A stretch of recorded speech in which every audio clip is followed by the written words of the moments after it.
You know, guys, one of the great pleasures of writing these editorials is that I have an excuse to dive back into the world of comics in a way that I haven't been able to do in years.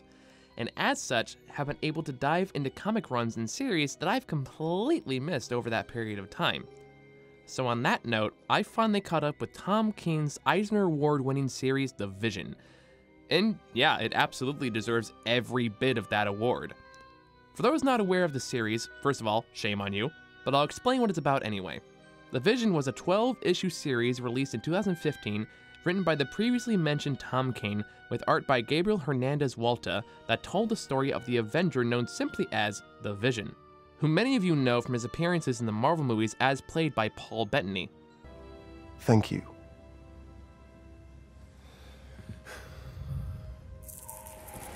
As he moves into a suburban neighborhood in Washington, D.C., with a synthetic family that he invented himself. The story largely follows Vision and his family as they desperately try to live in what they believe to be a quote-unquote normal life, or at least normal by society standards.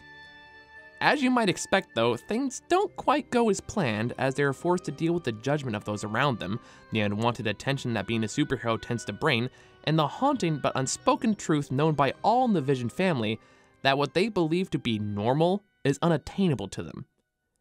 And it's that last part I want to talk about today because what Tom King manages to do with his short time with the character is highlighting one of the most interesting and often underutilized aspects of the Vision, his fascination with the human condition. See, the Vision is kind of an odd character. He's basically Marvel's Martian Manhunter, even though Vision technically came first, but that's a whole other topic.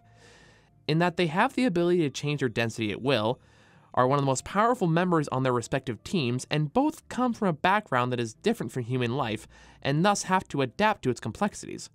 However, they do have two very distinct differences that make the Vision stand out from his DC counterpart.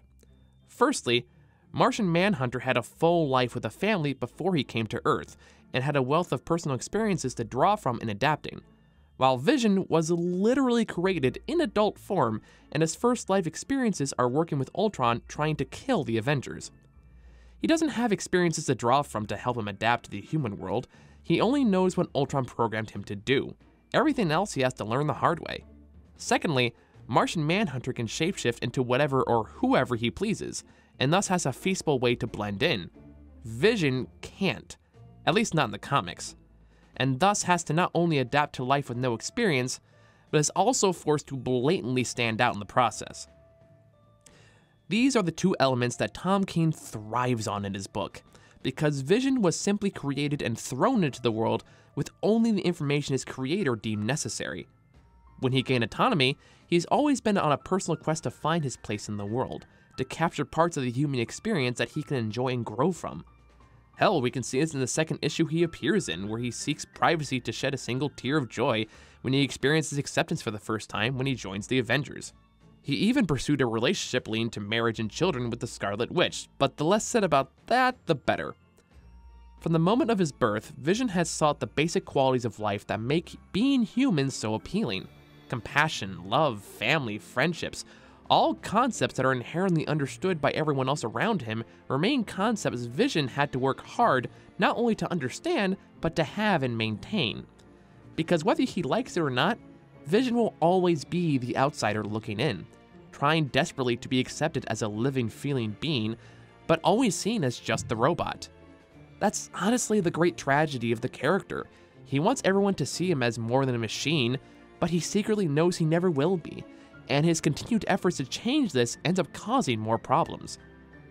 This is where Tom King's The Vision comes in, as we encounter a Vision trying harder than ever to blend into human society by creating what is essentially his vision, no pun intended, of the American dream. We see that not only has he moved into a quiet neighborhood with a white picket fence in the suburbs of Washington, D.C., where he has a consulting job, but he also created his own synthetic family, with his wife Virginia, and his twin son and daughter named Vin and Viv respectively. They all seemingly aim to portray the cliché suburban life, with Virginia playing the role of suburban housewife and Vin and Viv seemingly acting like typical teenagers. They even adopt a synthetic dog at one point named Sparky. But right from the outset, something feels wrong. Like they're acting on stage, trying to smile and say the right lines they're expected to say, in order to convince their neighbors and society at large that they are a normal family that just happens to be synthetic. Or at least that's the image Vision seems desperate to maintain, as he frequently encourages what he deems normal behavior with his family, whether company is near or not. All the while, Vision frequently remembers times when he was blatantly reminded by people who claim to care about him just how different he is. Vision corrects his wife's use of language even though it doesn't make any sense to her. He encourages his son and daughter not to fly in public because it isn't what kids would ordinarily do. Although I guess in the Marvel Universe, there's not necessarily uncommon, but anyway. And he insists on having a family dinner even though they don't eat. Hell, there's even a part where he goes out to a restaurant with his family and his technical brother, and while he doesn't eat anything, he still insists on being charged for it just because that's what normal people do at restaurants, and he wants to emulate them as much as he can. Meanwhile, he cuts back to his times with the Avengers and with Wanda, times where he felt both loved and accepted, but also confused and ostracized. In one flashback, he's sitting awkwardly with his then-future wife Wanda after presumably having sex for the first time, and he shares a joke and a laugh to break the tension. In another, he's breaking her heart by telling their fake children the truth of what they are. In the first scenario, Vision is accepted completely and intimately. In the second, he's more alone than ever, confused as to why his words hurt them, even remarking, "Is the truth not kind?" He's a man that so badly wants to join society fully and completely that he's convinced himself that perhaps by living a lie like he did before, he can somehow make it true, even though he knows from that same experience that that's not how it works. Interestingly enough, of all his synthetic family, only Virginia, his wife, seems to understand what Vision wants on a fundamental level, and as such is the only one besides Vision who's interested in maintaining the normal facade. She even goes so far as to cover up her accidental murder of the Grim Reaper when he attacks while Vision is away. Even though it's an act of protection and self-defense, she goes to great lengths to hide her actions, including burying the body in her backyard and attempting to silence witnesses, which just leads to more tragedy. All to maintain Vision's dream of being real. The harder she tries to maintain that facade, the greater toll it takes on her already fragile mind. Vision's son Viv, on the other hand, has a very different experience. He doesn't seem to be as preoccupied with being normal as his parents, but he's constantly questioning just how normal he is, as he's constantly reminded by his peers that he isn't. His journey to define normal for himself leads him to an obsession with Shakespeare, or, at the very least, one of his lesser-known stories, The Merchant of Venice. It's a story about a Jewish moneylender named Shylock who uses Venetian law to get revenge on a Christian man who has wronged him through anti-Semitism, rejecting any argument for mercy along the way. However, his plan backfires and he loses everything, including his religious identity, as he is forced to convert to Christianity. When he is granted the same mercy he previously rejected from the Christian court, he rejects it yet again, asking simply for death, saying that he had nothing left to live for. It's essentially a story about law, justice, and revenge. A story about a man that tries to use the law to get revenge on someone who punished him for being different from the normal culture, and was forced to conform even more as a result, and essentially stripping him from what made him who he is. In a similar way, Vin senses, at least on a subconscious level, that by trying to integrate into the traditional high school setting, he is also forced to conform to the ideology of humanity, and is asked to sacrifice the very things that made him unique to fit that ideal. He is frequently asked to sacrifice his identity as a synthetic, an identity, more than anyone else, he seems to actively enjoy, simply because it's what is expected from a community that frowns on anything that isn't like them. So while Vision and Virginia have both accepted and actively fight for the ability to fit into society, Vin is constantly plagued by the question, up until his demise, is it worth it? Is it worth it to work hard to fit into a society that will spray paint your garage door because you're different? Is it worth it to try to have a conversation with someone who will threaten to, and I quote, shove my messages directly up your metal asshole? And if the answer is no, what do you do about it? Do you seek revenge, knowing how fragile the human body is and how easily it is to break it? Or do you show mercy and show that you are better than them? And could you live with yourself either way?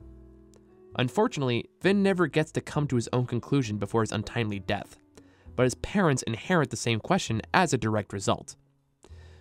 Vision chooses revenge and causes destruction in his wake to try to right a terrible wrong. while his wife chooses mercy, taking Vision's chance of revenge not as an act of anger, but to spare her love from becoming a monster, before choosing to die rather than to conform any longer. So while Vision suffers with judgment and betrayal from his friends and allies over his decision, Virginia faces the trials of maintaining a false outer life, and Vin battles with internal debates over his identity, there's only one member of the Vision family that makes it out okay by the end of the book: Vision's daughter, Viv. Well, I mean, she doesn't get away completely scot-free. She is horrifically maimed pretty early on in the book, but she does experience something no one else in the Vision family experiences up to that point: acceptance. Shortly after recovering from her attempted murder at the hands of the Grim Reaper, she runs into her lab partner CK, who was also the guy who got into a fight with her brother Vin. And after a brief conversation, CK says that while everyone else seems to be talking about things they don't understand, he likes her and thinks she's cool. A simple gesture, but Viv takes it to heart. She replays the conversation frequently in private, and she's the most heartbroken when that same boy dies because he showed her kindness.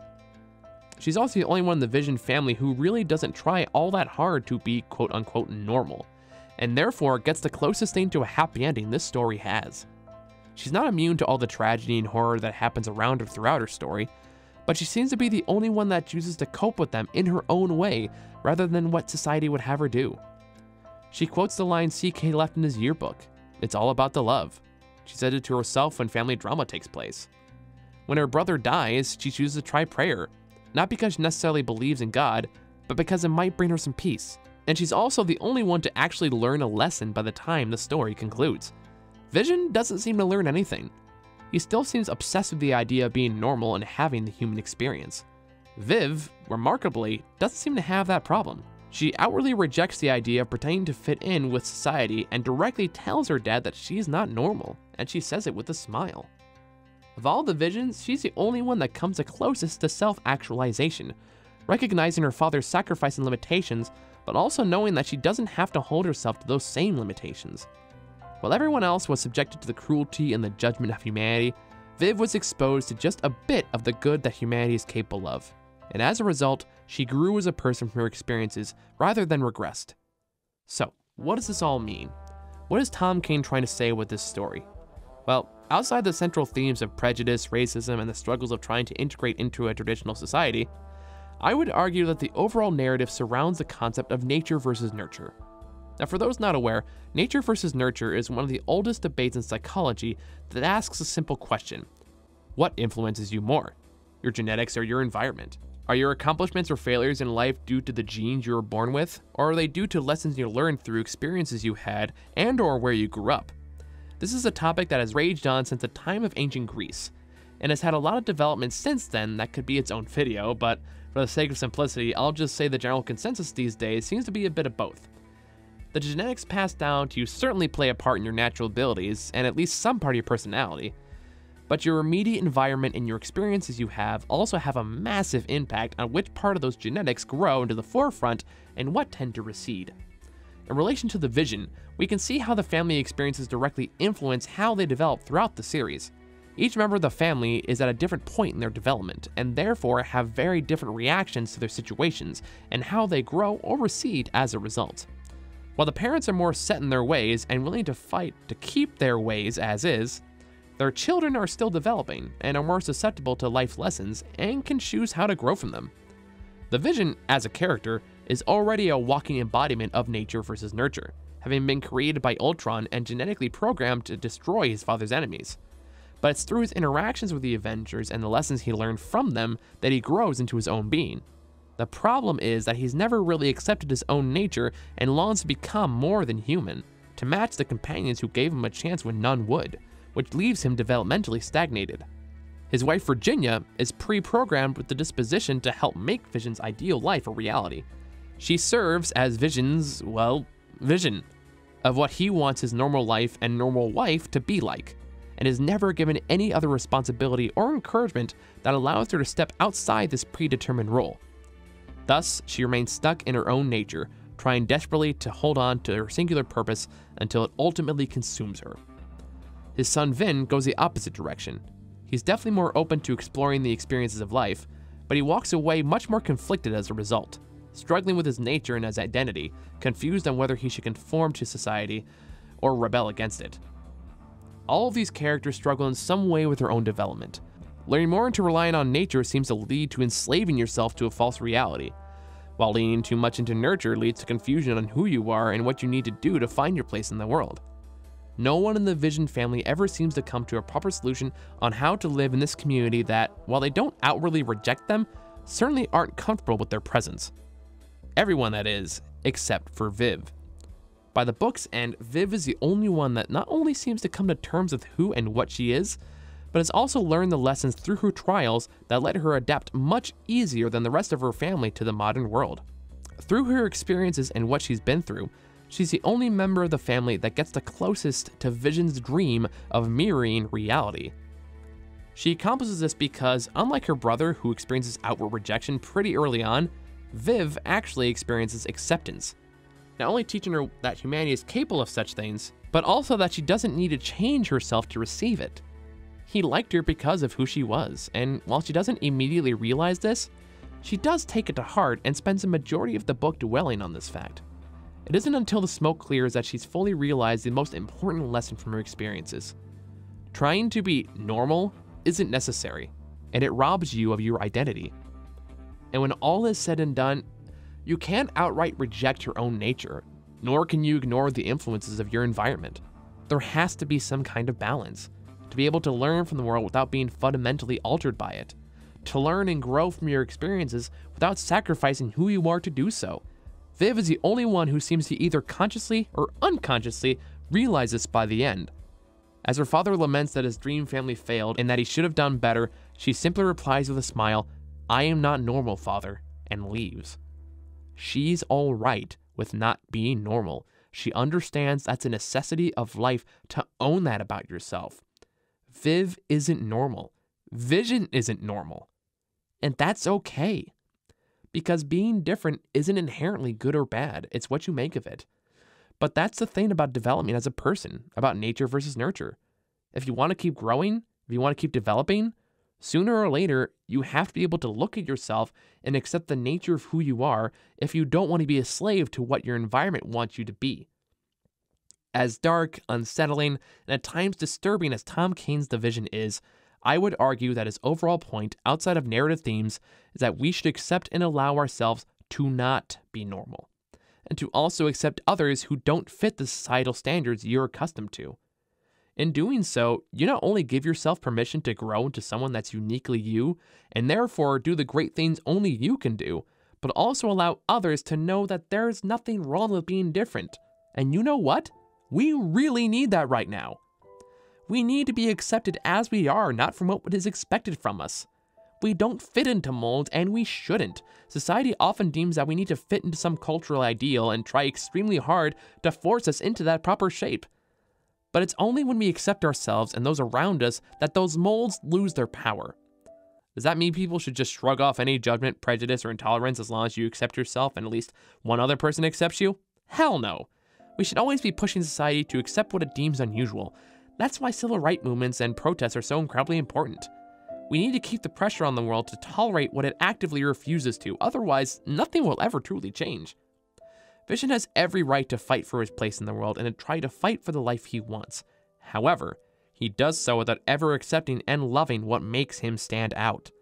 So while it has been and always will be incredibly important to try to change people's perception on a global scale, let's not forget to do so on an individual scale. So if you feel different, like you're an outcast or like you're on the outside looking in, just know that there's nothing wrong with you. You are capable of extraordinary things because of who you are, and I'm personally happy that you're different, because that means we can learn a lot from each other. And if you know someone who's different and might feel lonely or lost, offer a hand. Accept them as you would family. You could find that they have something to offer you won't find anywhere else. Maybe a friend for life or even just a different perspective. As long as it's not illegal or harmful, what do you really have to lose?